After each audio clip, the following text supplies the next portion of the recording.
โครงการการจัดทำสารสนเทศตำบลต้นแบบเพื่อพัฒนาคุณภาพชีวิตประจำปีงบประมาณพศ 2569 กิจกรรมส่งเสริมการท่องเที่ยวเชิงอัตลักษณ์แบบยั่งยืนเพื่อส่งเสริมและพัฒนาการท่องเที่ยวของตำบลบึงโขงหลงให้มีความโดดเด่นสะท้อนอัตลักษณ์ของพื้นที่และสร้างมูลค่าเพิ่มให้กับชุมชนอย่างยั่งยืนในการนี้ได้ดำเนินการจัดซื้อวัสดุอุปกรณ์เพื่อจัดทำของที่ระลึกสื่ออัตลักษณ์ของตำบลบึงโขงหลงประกอบด้วย 1. พวงกุญแจจากฝาขวดน้ำ 2. ที่เปิดขวดลวดลายบึงโขงหลง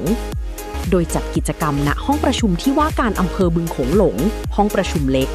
เพื่อเป็นการส่งเสริมการมีส่วนร่วมของคนในชุมชนในการสร้างสรรค์ผลิตภัณฑ์ของที่ระลึกที่สามารถประชาสัมพันธ์แหล่งท่องเที่ยวและสร้างรายได้ให้แก่ชุมชนต่อไปค่ะ